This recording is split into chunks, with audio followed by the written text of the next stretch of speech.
Boa noite, eu me chamo Victoria Jéssica Silva de Paula, sou orientanda da professora Alice Culina Simão Esteves.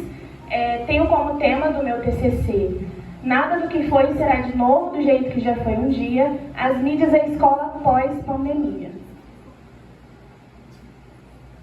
Ao iniciar o meu trabalho, eu tinha como objetivo geral conseguir observar se as novas tecnologias promovem, ou se promoveram durante o período de pandemia, uma maior interação na relação de docentes e discentes, que são as pessoas principais dentro da sala de aula, conseguindo enumerar quais as mídias mais utilizadas pelos alunos antes, durante e depois do cenário pandêmico, e, por fim, identificando as dificuldades na relação desse professor e desse aluno. E por que falar sobre esse tema? Qual que é o meu contexto, a minha problematização? O que eu quero solucionar acerca desse assunto?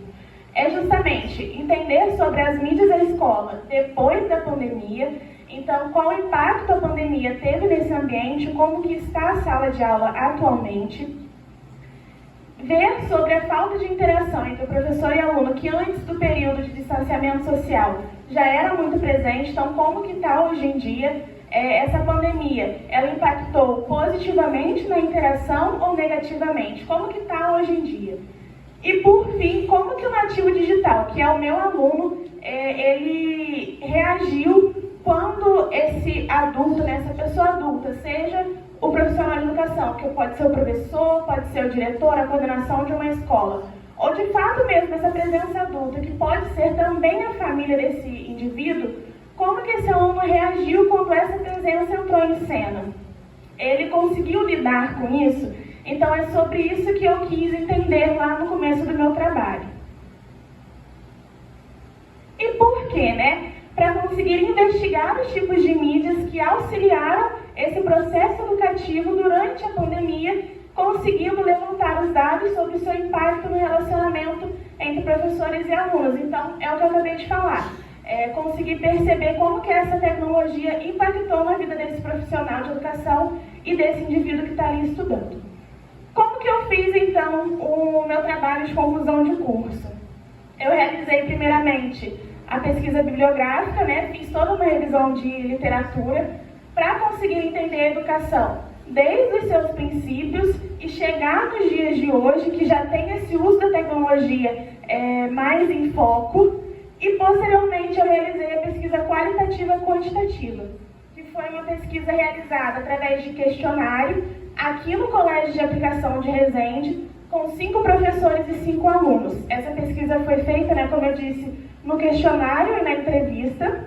Os 5 professores de 8º e 9º ano foram selecionados de forma mais direta. Então, aqueles profissionais que eu tinha mais contato, que se mostraram confortáveis e interessados a participar da pesquisa, eles foram selecionados dessa maneira.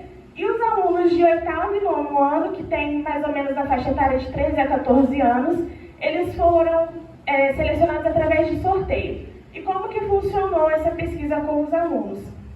Eu precisei participar de uma aula de SOI, o Serviço de Orientação Educacional aqui da escola, e dentro da sala de aula eu tinha 30 alunos, então não tinha como selecionar de forma aleatória 5, retirar do ambiente ali da sala de aula e fazer. Eu precisei realizar a entrevista com os 30 alunos que estavam presentes no dia. Depois nós realizamos um sorteio e os 5 alunos sorteados levaram para casa os termos de assentimento e consentimento, que são termos exigidos pelo Comitê de Ética em Pesquisa, e somente após os responsáveis lerem, preencherem e autorizarem a participação desse aluno, que eu pude, de fato, analisar esses dados, compreender e usar mesmo para a minha pesquisa. Essa apresentação está dividida, então, em 5 partes, que são os 5 capítulos do meu trabalho, sendo eles: introdução, educação dos princípios até a pandemia, consequências ao ensino, pesquisa de campo e considerações finais. Para começar, então, eu já falei quem sou eu, sou Victoria, sou aluna aqui da instituição, estou finalizando a minha graduação em Pedagogia e desde o meu primeiro ano da graduação, lá em 2019, eu estou inserida dentro do ambiente escolar, seja como mediadora, estagiária ou professora auxiliar, que é o que eu sou atualmente. E tendo esse convívio diário dentro do ambiente escolar, eu pude perceber, pude analisar algumas coisas, né, algumas falhas, alguns itens, né, alguns quesitos que poderiam sofrer alterações para que o processo de aprendizagem dos alunos acontecesse de forma mais fluida. E justamente, tendo esse pensamento, me surgiu a pergunta: o que os meus alunos precisam? E buscando por conhecimento, estudando, tendo toda a minha prática diária, eu pude enxergar a tecnologia como uma grande aliada à educação. E então a gente chega na parte de falar mesmo sobre a educação. Para falar sobre educação hoje, que é o meu foco, né, a tecnologia na educação atualmente, eu preciso ter conhecimento sobre o início da educação. Então aqui eu trago um pouco sobre o contexto educacional brasileiro antes do período pandêmico, que é um ensino totalmente tradicional e com zero tecnologia. É mesmo quando a gente tem aquele ambiente que a gente já conhece quando a gente pensa em escola. Então, assim, o que é a escola? A escola é a sala de aula, um quadro negro, um quadro branco, o professor lá na frente dando aula e falando sobre todo o seu conhecimento, as carteiras enfileiradas, um aluno atrás do outro olhando para frente. Então, esse é o ensino, né, antes da pandemia. E aí a gente tem o contexto de pandemia, que foi quando começou a quarentena e o período de isolamento e distanciamento social. Então, nesse momento, os alunos, os professores, né, esses profissionais são tirados de dentro da sala de aula e vão para as suas casas. Eles precisam ficar em casa.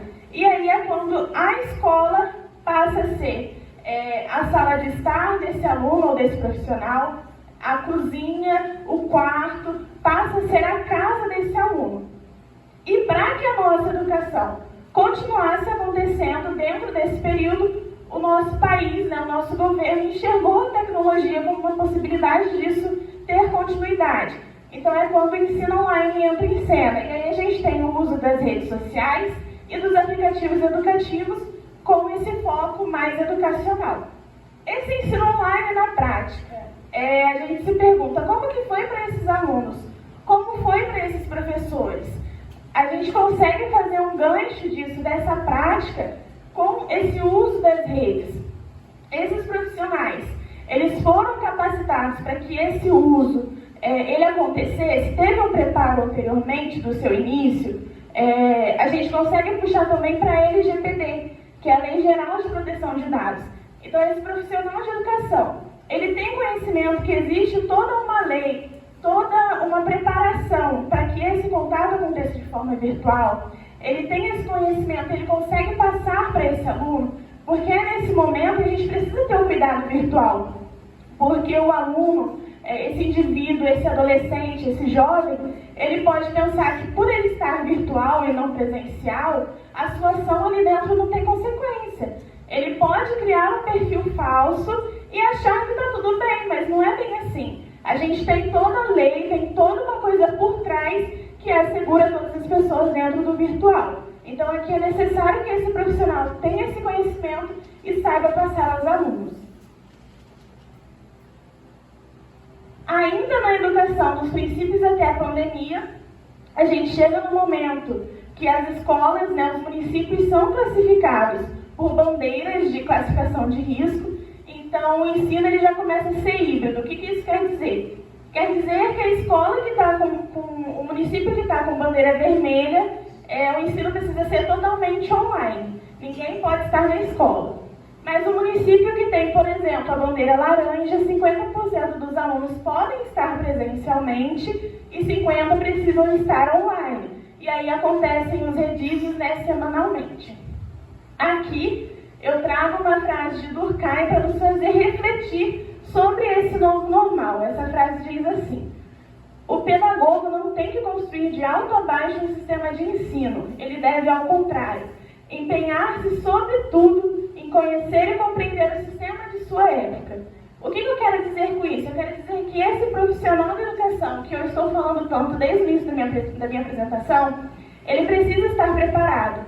A pandemia foi um momento novo, foi um período difícil que pegou muita gente de surpresa. Mas esse profissional ele precisa buscar se capacitar agora, ele precisa se empenhar e se dedicar a adquirir conhecimentos que facilitem esse processo de educação de acordo com a época que esse professor e que esse aluno estão vivendo.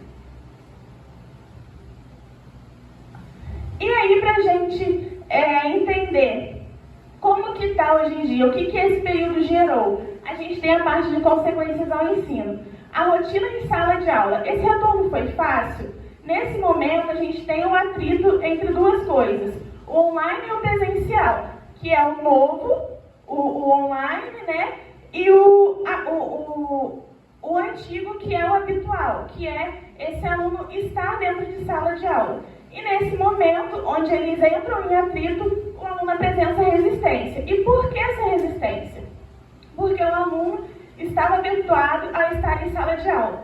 De repente, ele precisa sair, ele pode ficar em casa, pode estudar deitado nessa cama, de pijama e confortável, e do nada, mais uma vez, uma mudança. Esse aluno sai de dentro do quarto, que está confortável, que está acomodado, e volta para a sala de aula. Só que aí, quando ele volta para a sala de aula, ele tem a possibilidade de ter o uso do recurso tecnológico. Ele tem a possibilidade de levar para a sala de aula esse celular. Então, como é que é para esse aluno? É fácil? Ele consegue perceber que os limites, as regras estão em cena mais uma vez?